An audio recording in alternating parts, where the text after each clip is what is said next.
Арыбаңыздар, айтыңар маарек болсын. Сіздерге адаттағы жума баяныбыздан кеп. Апта ішінде кайнаган окуялардын экөөсүнө басым койгум бар. Адегенде талаштуу теманы кеп кылалы. Аялдардын эти арзандады. Аялдардын эти арзандаган себептүү базардагы койдун эти кымбаттады. Ушул дегени талашка жем таштады. Бул айтканын сөз камчы дейт. Эл муну кандай кабыл алды? Кимдир бирөөлөр иманга чакыруу деп кабыл алды. Кээси аялзатты басынтуу катары түшүндү. Тек эң кооптусу бул сөздү түзмө-түз кабыл алган 3-чү категориядагы адамдар. Алар аялга үй жаныбарындай мамиле кылууну түшүнөт. Ушунун өзү кылмышка түртөр жагдай. Пенде болгондон кийин баарыбыз эле жаңылабыз. Андыктан салыштырууларды абайлап келтирсек деген эле ниет. Анын кесепети жаман. Аялзатка каршы кылмышка түртүшү ыктымал. Анын үстүнө Садыбакас Доолов деле көптүн бири эмес, имам, диний устаз. Өзүнүн түмөндөгөн угуучулары, тарапташтары бар. Баса, бул кепти ал кече же мурда күнү айтпаптыр. 4 ай мурда айтыптыр. Мындай илинчек кеп диний алымды дискредитация кылуу үчүн кимге керек болгон? Буга үстүртөн жооп болсун үчүн Садыбакас Дооловдун казино жөнүндө айтканын тыңдайлы. Кумаркана ачса болот да. Арам деп эле отура беребизби? Тигин арам десек, анан муну арам десек, анан анда мамлекеттин казынасын ким эмне менен толтуруп берет деген кемчонтой бир сөзү ара каттап суу кечпеген адамдардын кол көтөрүп, колдоосу менен өтүп кетти. Демек, кимдер бирөөлөр Садыбакас Дооловдун видеосун өтө кунт коюп көргөн. Казино жөнүндө айтканына тиши кычыраган. Анан дароо керектүү жерин кырка салып жарыялашты.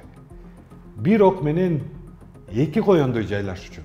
Казиного каршы чыккандарды бири-бири менен кагыштыруу бул. Жарандык коомду динчилдерге каршы тукуруу, бөлүп, жарып башкаруу бул. Бир нерсеге түшүнүшүбүз керек. Ушинтип бир гана Садыбакас Дооловду дискредитация кылып атышкан жок. Кудай деген кул пенделердин кимиси казиного каршы чыкса, журналисттерди да бири-бири менен кагыштырышууда. Андыктан бири-бирибизге өчөкпөй, кек сакташпай, кечиришели, сабырдуу бололу. Интриганттардын манипуляциясына берилип, коомдо болуп жаткан мындан да маанилүү маселелер бар экендигин унутпайлы. Мисалы, коррупция, укук коргоо органдардын чектен чыккан жосундары, сот системасындагы адилетсиздиктерден көңүлүбүздү алаксытпайлы. Бул жумада имамдын айтканы менен бирге 13 жашар кыздын колдон колго өткөрүлүп, зордукталып келгени коомдо чоң талашты жаратты. Шектелгендердин арасында экөөсү милиция экен. Козголгон кылмыш ишинде алар коркутуу жолу менен зордуктап келишкени соц тармактагылардын жакасын карматты. Бирок мындай окуялар толтура, а бийлик тил катпады.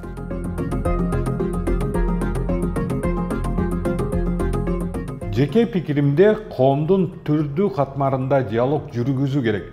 Элдин аң сезимин өзгөртүү зарыл. Тилди тишке катуу жана адамды басмырлоо тенденциясы жакшы эмес. Антип отурсак, эртең Валентина Шевченко, Айсулуу Тыныбекова сыяктуу кыз сайкалдарды өстүрө алабызбы? Мен аялдардын укугу жана зомбулук жөнүндө айтуудан мурда көйгөйдү моюнга алуунун өзү туура деп ойлойм. Көйгөйдү чечүүгө болгон кадам бул. Мындай кылмышка жол бербей, аялдардын, балдардын укугун коргоо келгенде баарыбыз бирдиктүү болууга тийишпиз. Ушуга келгенде имамдардын орду өтө маанилүү. Бул жумада бийлик жетимтөө генин иштетүү зарылчылыгын шардана кылды.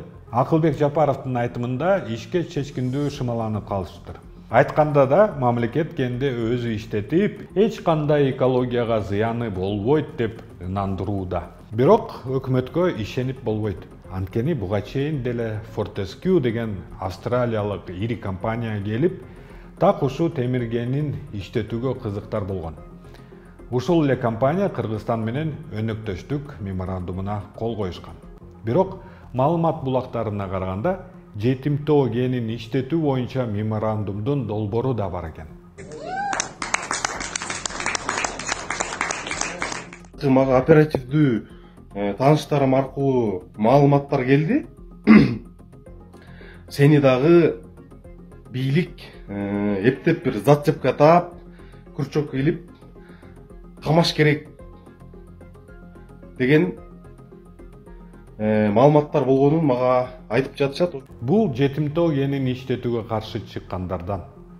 Анын күч органдары коркутуп үркүтүп атат дегенинде олуттуу негиз бар. Бийлик коомдук пикир жаратуу үчүн бөтөнчө пикирдеги адамдарга каршы жандалбас уруп күрөшүүгө даяр. Керек болсо күч колдонуп. Казино маселесине келгенде да көрдүк го анысын. Каршы чыккандардын бирөөсү кызматка илинди, а экинчиси Адилет Балтабай. Азыр абакта отурганы, кылмыш кылтагына илинип. Калпты чындай урдурган бийлик казино жөнүндө мыйзамды зордук менен өткөрүп, эми да жетимтоо генинин гендирин кесер кербезин баштады. Ушул жакта төрөлүп чоңойгонбуз. Ошол себептен биз башыбызды канжыгага байлап, жетимтоо үчүн өлүп бергенге даярбыз.